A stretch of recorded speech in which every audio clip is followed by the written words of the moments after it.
ગીર સોમનાથની પવિત્ર ભૂમિ કે જ્યાં સોમનાથ મહાદેવના સાનિધ્યએ પવિત્ર તેમની સંગમ વહે છે અને ત્યાં પ્રકૃતિએ પોતાની કળાનું એક અનોખું પ્રદર્શન રચ્યું છે. તો પ્રભાસ પાટણના સૂર્ય મંદિર પરિસરમાં આવેલી કુંડી જળમય વાવ પરના વૃક્ષો આજે પ્રવાસીઓ માટે આકર્ષણનું કેન્દ્ર બન્યા છે.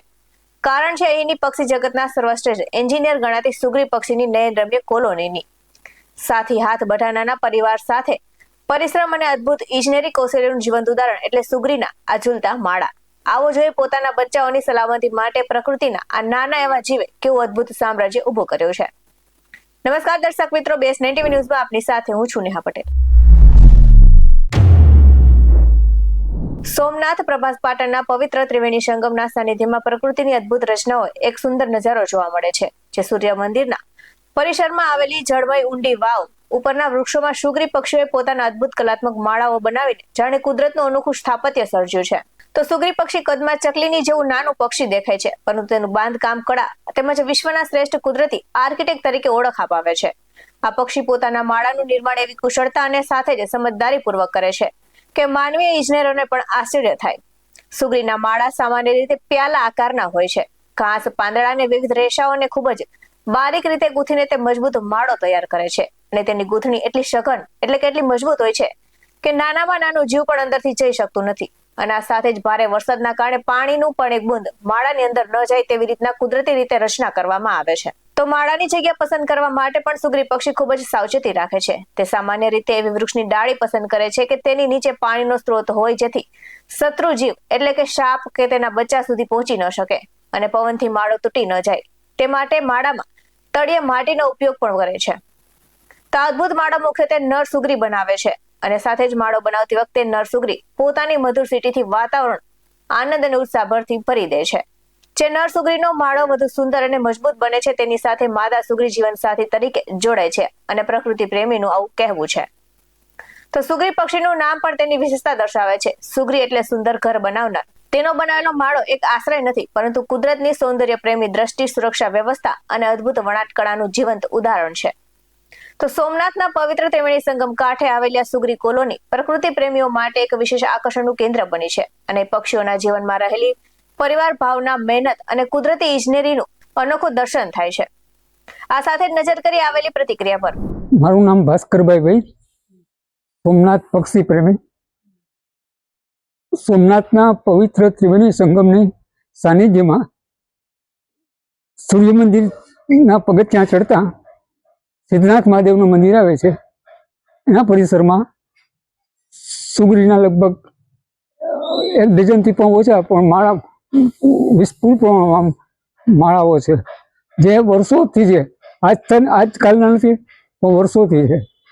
આ સુગ્રીની વિશેષતા એ છે કે એના માળા નર માળો બનાવે.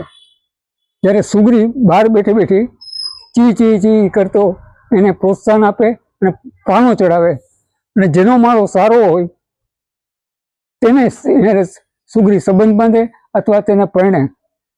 એ સુગ્રીના પક્ષી કરતા એના માળાની વિશેષતા એક વિશ્વનું એક પક્ષીનું અજબ કૌશલ્ય મનાય છે.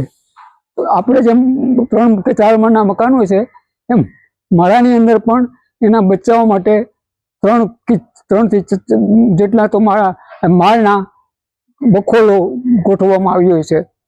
અને એ માળા હંમેશા વાવ કે કૂવાની ઉપરના ભાગમાં ઝાડની ડાળી પડતી હોય ત્યાં જ બાંધવામાં આવે છે, કે જે મજબૂત હોય. કે એનું કારણ એ છે કે જેથી અહીંયા સાપ જઈ શકે નહીં કે કોઈ બીજા પક્ષીઓ હેરાન કરી શકે નહીં. કે એવી પાતળી ડાળી હોય કે હલલ થાય એટલે એ પક્ષીને પણ, શિકારી પક્ષી પણ એમાં ફાવી શકે નહીં. ને એ માળાની ગૂંથણી તાણા વાણા અસલ સણના આપણે જેમ ગુણિયા હોય છે ને એ ટાઈપના એવી અજબ ગૂંથણી હોય છે કે એમાં કીડી પણ જઈ શકે નહીં, તો વરસાદનું પાણી તો જરાય જઈ શકે નહીં. અને અંદર તળિયાના ભાગે ભીની માટી થોડા દીએ આ સુગ્રી મૂકતી જાય છે. એને કારણે અંદર એસી જેવું ઠંડકની ભીની વસ્તુ રહે છે.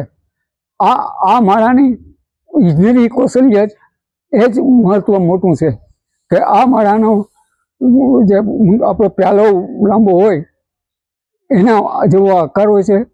અને આ પાળાઓ આ માળાઓ સુશોભનમાં પણ આપણે જોઈ શકીએ છીએ.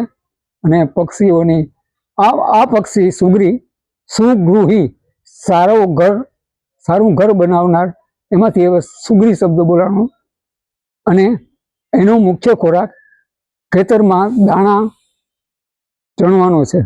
જો કે ખેતરવાળાને આ અનાજના તૈયાર ડુંડામાંથી એ સુગરી ચણતી હોય થોડુંક નુકસાન જાય છે, પણ ખેતીમાંના જંતુ એના બચ્ચાઓને બહુ ભાવતા હોવાથી એને મોટો ફાયદો પણ થાય છે. એટલે આ સુગરીને માળો એક વિશિષ્ટ કૌશલ્ય સ્થાપત્ય અને બાંધકામનો કે એક બનાવવાનો પક્ષીઓનો આવો માળો ક્યાંય જબરલે જ આવું પક્ષીઓનું હોય છે. સુગરીનો આ માળો હું તો નાનપણથી પણ હતો ત્યારનો જોઉં છું. એટલે આ સ્થળ ઉપર તો વર્ષોથી કેટલી ને કેટલી પેઢીઓ આ ઝાડ ઉપર ઉજળી હશે. અને આ માળો બનાવતી વખતે ઝાડની પાતળી ડાળી પસંદ કરવામાં આવે છે, જેને વાવની નીચે વાવ કે કૂવાનો ભાગ હોય છે, જેને કારણે કોઈ સાપ કે કોઈ વસ્તુ આવવા માંગે તો તે પાતળી ડાળીને કારણે હિંમત ન કરી શકે, અને હિંમત કરે તો સીધા વાવ કે કૂવામાં પડી જાય. એટલે અદ્ભુત સુરક્ષાના અને બચાવની સલામતીઓ સાથેનું આ એક માળો છે.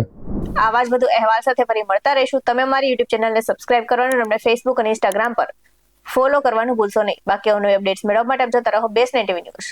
નમસ્કાર.